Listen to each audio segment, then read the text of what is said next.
Hey guys, welcome back to this video. इस video पे हम junction diode as a full wave rectifier को study करने वाले for BSc third year physics basic electronics के लिए। तो इससे पहले हमने हाफ वेव रेक्टिफायर को देखा था, उसमें हमने कंस्ट्रक्शन वर्किंग और आपके मैथमेटिकल एनालिसिस को स्टडी किया था। तो फुल वेव रेक्टिफायर के लिए भी हम कंस्ट्रक्शन देखेंगे, वर्किंग देखेंगे और इसके जो मैथमेटिकल एनालिसिस जितने भी आपके यहाँ पर हो सकते हैं वो इस वीडियो पे हम स्टडी करेंगे। तो फुल वेव रेक्टिफायर का कंस्ट्रक्शन आपका कैसा होता है पहले वो हम देख लेते हैं। लिखा है कि अ full wave rectifier consist of a transformer, to junction diodes D1 and D2 and a load resistance RL। अगर यहाँ पर हम देखें आपकी हाफ वेव और रेक्टिफायर और फुल वेव रेक्टिफायर पे डिफरेंस है क्या। उसमें हम हाफ वेव रेक्टिफायर में क्या करते थे, उसमें हमारा एक ही डायोड था। लेकिन फुल वेव रेक्टिफायर पे हमारे दो डायोड्स होते, D1 एंड D2। बाकी चीज़ें आपकी सेम है। ट्रांसफार्मर आपका वहाँ पर भी था हाफ वेव रेक्टिफायर पे, लोड रेजिस्टेंस आपका वहाँ पर भी था और यहाँ पर भी है। ठीक है, डिफरेंस बस आपके डायोड्स का है। फुल वेव रेक्टिफायर पे हम दो डायोड्स यूज़ करते हैं, D1 एंड D2, और हाफ वेव रेक्टिफायर पे आपका एक ही डायोड यूज़ होता है। ठीक है, देन लिखा है आपका the input AC signal is fed to the primary coil P of the transformer. हमें पता है रेक्टिफायर का काम क्या होता है। रेक्टिफायर का काम है AC को DC पे कन्वर्ट करना, ऑल्टरनेटिंग करंट को डायरेक्ट करंट पे यहाँ पर कन्वर्ट करना। तो हमारी AC signal, alternating current signal आपकी फेड की जा रही है ट्रांसफार्मर पे। जो आपके ट्रांसफार्मर का प्राइमरी कॉइल है उसमें आपकी AC सिग्नल फेड किया जा रहा है।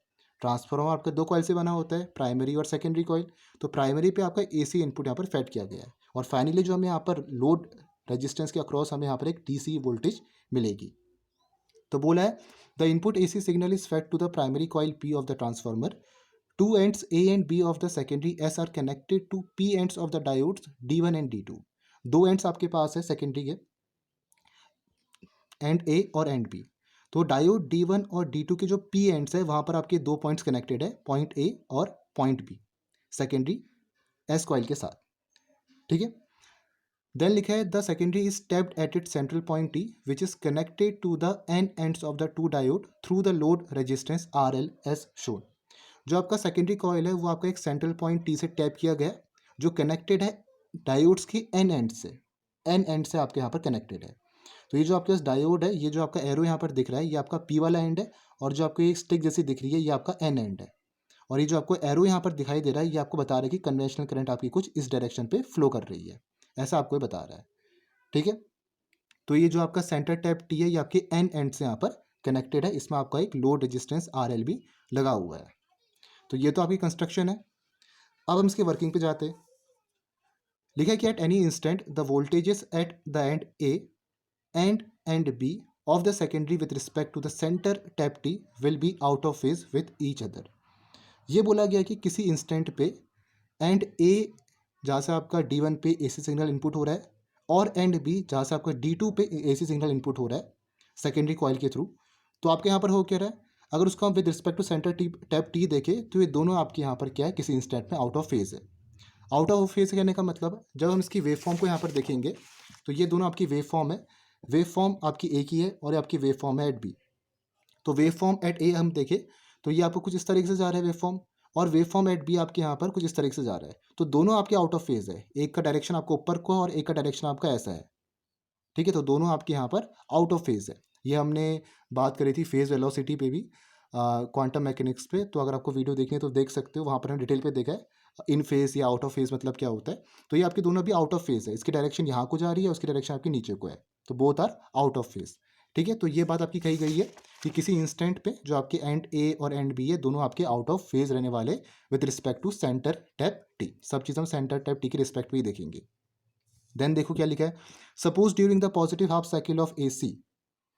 जब आपके यहाँ पर पॉजिटिव हाफ साइकिल की हम बात कर रहे हैं, the end A is positive and B is negative with respect to centre tap T।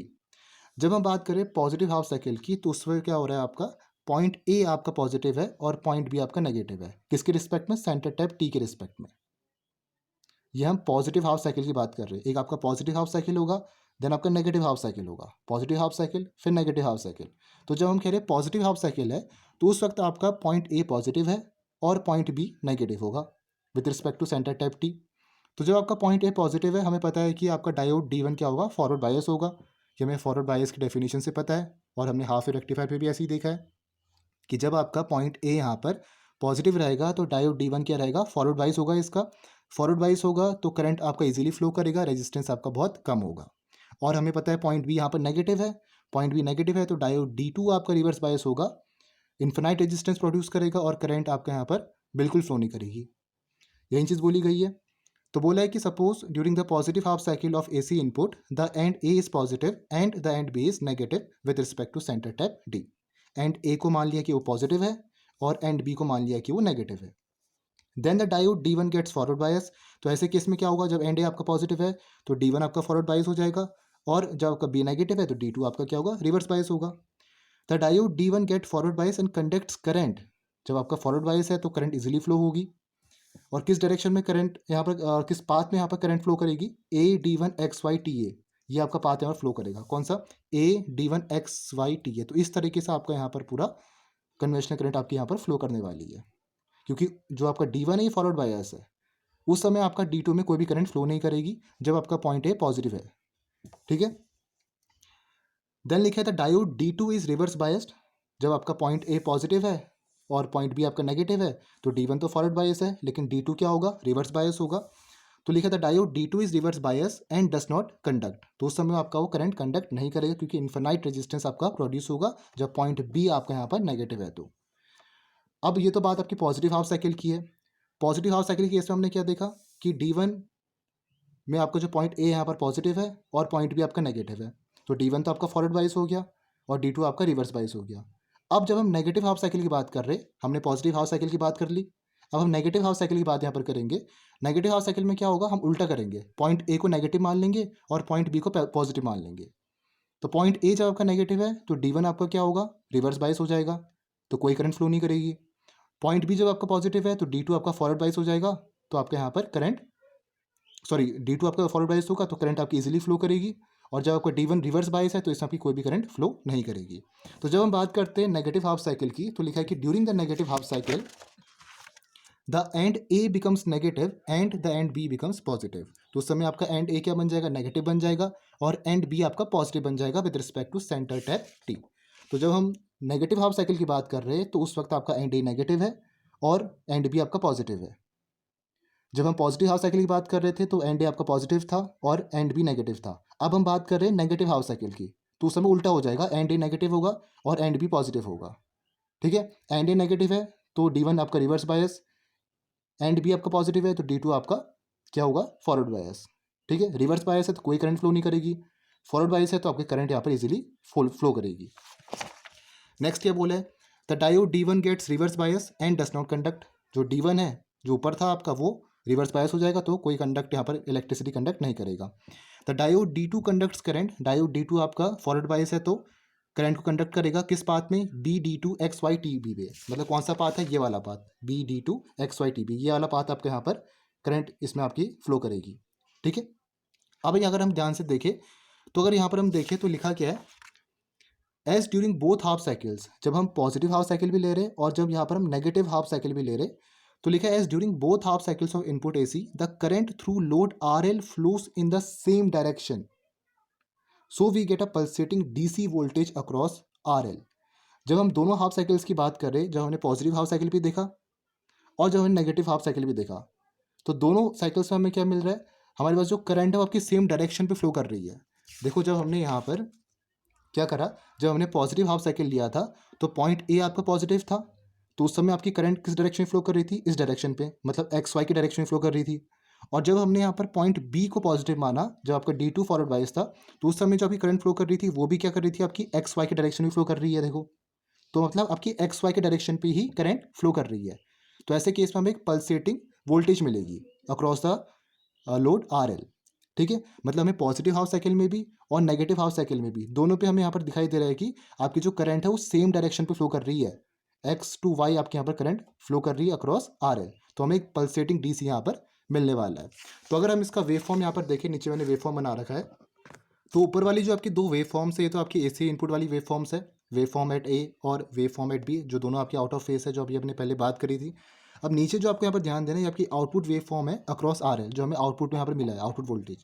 तो इसमें अगर हम देखें, ये जो आपका पहला वेव फॉर्म दिखाई दे रहा है ये आपका ड्यू टू D1, जब आपके पॉइंट A को पॉजिटिव रखा गया है तो उस समय आपका D1 क्या होगा, फॉरवर्ड बायस होगा डायोड D1। तो उसमें आपको क्या मिल रहा है, एक पॉजिटिव हाफ साइकिल आपको प्रोवाइड हो रही है। ठीक है, तो उस वक्त तो आपका B नेगेटिव था। जब अपने ड्यू टू D2 हमने यहाँ पर क्या करा, इसको फॉरवर्ड बाइस किया, मतलब जब आपका पॉइंट बी पॉजिटिव था तो उस समय आपका D2 फॉरवर्ड बाइस हो गया था, तो यहाँ पर भी क्या मिलेगा आपको, पॉजिटिव हाफ साइकिल मिलेगा। देन अगेन हमने यहाँ पर वापस शिफ्ट करा, वापस हमने ए को क्या करा, पॉजिटिव करा, तो D1 से हमें क्या मिला, पॉजिटिव हाफ साइकिल में हमें यहाँ पर फॉरवर्ड बाइसिंग मिला, तो ये पॉजिटिव हाफ साइकिल हमें मिलेगा। देन अगेन यहाँ पर देखो D2 को हमने वापस क्या करा, फॉरवर्ड बाइसिंग करा, तो हमें यहाँ पर पॉजिटिव हाफ साइकिल में भी एक वेव फॉर्म मिलेगा। तो इस तरीके से हमें मिला है, तो D1 पे D2 पे D1 पे D2 पे इस तरीके से हमें यहाँ पर वेव फॉर्म्स दिखाई दे रहे हैं। ये आपका D1 के लिए, ये D2 के लिए, D1 के लिए, D2 के लिए, ऐसे आपको मिलते रहेगा। ठीक है, ये आपको दिखा रहा है कि पॉजिटिव हाफ साइकिल में D1 पे आपका फॉरवर्ड बाइसिंग हो रखी है, जो आपके पॉइंट ए को पॉजिटिव रखा गया था, और जो आपके यहाँ पर पॉइंट D2 को पॉइंट बी पे आपका पॉजिटिव रखा गया था, तो D2 आपका फॉरवर्ड बाइस था, तो उस समय आपका ये आपको पॉजिटिव हाफ साइकिल मिला है। फिर आपका D1 के लिए बोला है, जब आपके पॉइंट ए को अगेन पॉजिटिव कर दिया, ठीक है, फिर D2 को आपका वापस पॉजिटिव कर दिया, D1 आपका नेगेटिव है, तो D2 के लिए आपको क्या मिलेगा, इस तरह की वेव फॉर्म मिलेगी। तो ये आपके यहाँ पर वेव फॉर्म जाने वाला है। ठीक है, तो ये आपका आउटपुट वेव फॉर्म है अक्रॉस RL। तो ऊपर क्या लिखा है, since output voltage across the load resistance RL is obtain for both half cycle of input AC, this process is called full wave rectification. हमें जो आउटपुट वोल्टेज मिल रहा है across the load resistance RL, हमें दोनों half cycles के लिए मिल रहा है, हमें पॉजिटिव हाफ साइकिल्स के लिए भी मिल रहा है आउटपुट वोल्टेज, और हमें क्या मिल रहा है, नेगेटिव हाफ साइकिल के लिए भी मिल रहा है। मतलब जब हम यहाँ पर पॉइंट ए को पॉजिटिव कर रहे हैं, हमें फिर भी यहाँ पर आउटपुट वोल्टेज मिल रहा है, और जब हम नेगेटिव कर रहे हैं फिर भी हमें मिल रहा है, क्योंकि उस समय आपका एक क्या हो जा रहा है, एक आपका फॉरवर्ड बाइस तो हो ही रहा है, कभी या तो D1 हो रहा है या तो कभी D2 हो रहा है। मतलब नेगेटिव हाफ साइकिल में भी आपको यहाँ पर क्या मिलेगा, आपको यहाँ पर आउटपुट वोल्टेज मिलने वाला है लोड रेजिस्टेंस RL के अक्रॉस। ठीक है, तो इस प्रोसेस को हम कहते हैं फुल वेव रेक्टिफिकेशन, क्योंकि दोनों पे हमें यहाँ पर पॉजिटिव में भी और नेगेटिव हाफ साइकिल्स में भी हमें दोनों पे क्या मिल रहा है, आउटपुट वोल्टेज मिलेगा। तो इस पूरे अरेंजमेंट को हम कहते हैं फुल वेव रेक्टिफायर। क्लियर हो गया। अब हम स्टडी करते हैं यहाँ पर इसके मैथमेटिकल एनालिसिस। सबसे पहले आपके इसमें आता है वो है DC value of output current. तो DC वैल्यू क्या रहता है, IDC equals to 2I0 over pi. अगर हम याद करें तो आपका जो हाफ वेव रेक्टिफायर पे I0 ओवर पाई था। ठीक है, अगर हमें यहाँ पर इसका EMF निकालना है, डायरेक्ट करंट उसका वोल्टेज निकालना है, तो क्या आएगा आपका IDC इंटू R। तो ये आ जाएगा आपके पास 2I0 R ओवर पाई, 2I0 अपॉन पाई हमने यहाँ से लिखा। ठीक है, और I0 को मैं लिख सकता हूँ E0 upon RF plus R। RF आपका यहाँ पर फॉरवर्ड डायनेमिक रेजिस्टेंस है, और R आपका क्या है, लोड रेजिस्टेंस है। ठीक हो गया। नेक्स्ट आता है आपका RMS value of load current. तो लोड करंट की RMS वैल्यू कैसे हम निकालते हैं, IRMS equals to I0 over √2 होती है। ठीक है, इसका आपको ध्यान देना है। और उस पर हमने जो देखा था आपके हाफ रेक्टिफायर पे, वो आपका IRMS आपका I0 ओवर 2 के इक्वल था। तो ये दोनों आपको याद होने चाहिए। न्यूमेरिकल्स पे भी यूज़ हो सकते हैं, या आपके आगे भी यूज़ होंगे, अगर आपका रिपल फैक्टर निकालने के लिए पूछा जाए तो वहाँ पर भी आपके यूज़ होते हैं। थर्ड है आपका power supply to the circuit. तो ये आप कैसे निकालोगे, अगर हम हमें ये पता लगाना है कि कितने आपके सर्किट में पावर सप्लाई की गई है, तो हम PAC देखेंगे, क्योंकि ऑल्टरनेटिव करंट ही आपका फेडअप हो रहा है। तो इसमें देखो I² RMS RF plus R। IRMS किसके इक्वल है, IRMS हमारा I0 ओवर √2 के इक्वल है, तो हो जाएगा I0² ओवर 2 और RF plus R। Average power supply to the load R, ये हो जाएगा आपके पास PDC equals to I² DC R equals to 2I0 over pi square R, और ये हो जाएगा 4I0² over pi square into R। क्योंकि यहाँ पर हमें क्या निकालना है, average power supply to load resistance RL, वो आउटपुट में आपका कितना यहाँ पर पावर सप्लाई की गई है वो निकालना है। तो इसको हम PD से शो करेंगे, क्योंकि फाइनली हमें AC टू DC कन्वर्ट करना है, तो आपको आउटपुट में DC मिलेगा। ठीक है, तो यहाँ पर IDC हमने ऊपर से पुट करा 2I0 ओवर पाई, इसका स्क्वायर करेंगे तो आपको ये मिलेगा। देन आता है रेक्टिफायर एफिशिएंसी। रेक्टिफायर एफिशिएंसी को हम ईटा से शो करते हैं, किसके इक्वल होता है, DC power supply to the load over total input AC power into 100%। Percentage भी निकालना है, तो DC पावर सप्लाइड को हम PDC से शो करेंगे, और जो आपका टोटल इनपुट AC पावर है वो आपका PAC है, जो हमने दोनों ऊपर निकाले हुए हैं। तो PDC को पुट करोगे यहाँ पर और PAC को पुट करोगे तो आपको ये चीज़ यहाँ पर मिलेगी। ठीक है, नेक्स्ट है आपका, इसको अच्छे से सॉल्व करोगे तो ये आएगा आपके पास 8 over pi square into 1 over 1 plus RF over R into 100% equals to 81.2%। इसको हम सॉल्व करेंगे तो 81.2% over 1 plus RF over R आपको मिलेगा, जहाँ पर आपका RF फॉरवर्ड डायनेमिक रेजिस्टेंस है और आपका R यहाँ पर लोड रेजिस्टेंस RL है। अब यहाँ पर आपकी R की वैल्यू जितनी ज़्यादा होगी उतना आपको यहाँ पर रेक्टिफाई की एफिशिएंसी और अच्छे से मिलेगी। तो पीछे ये लिखा है कि आपका the efficiency is maximum when RF over R equals to 0। वही मतलब हुआ कि अगर आपका R की वैल्यू अगर आपकी ज़्यादा होगी RF से, तो आपके यहाँ पर एफिशिएंसी और अच्छे से मिलने वाली है। तो इसको अज्यूम कर दिया गया है थ्योरेटिकली कि RF ओवर R आपका 0 है। तो 0 होगा तो किसके इक्वल हो जाएगा 81.2%। अगर आपका ये पूरा फैक्टर RF/R ये पूरा आपका 0 हो जाए तो क्या मिलेगा आपको 81.2%। तो ये आपकी रेक्टिफायर एफिशिएंसी हो जाएगी।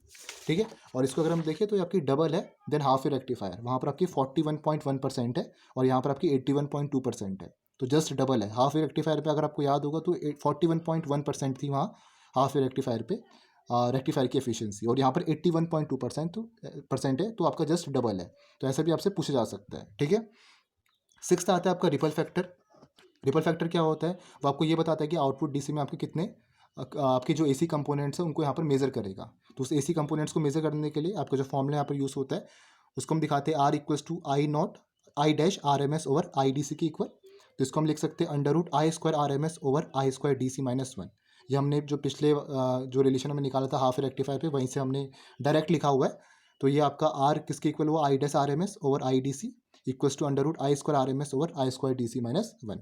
ठीक है, I/RMS और IDC जब हम वैल्यू पुट करेंगे I/RMS और IDC की जो हमने पहले अभी निकाली है तो आपको मिलेगा I0/√2 और 2I0/पाई। ये किसके इक्वल हो जाएगा पाई/2 तो रिपल फैक्टर किसके इक्वल आ गया √π²/8 -1 = 0.48 के इक्वल। ये आपका रिपल फैक्टर है।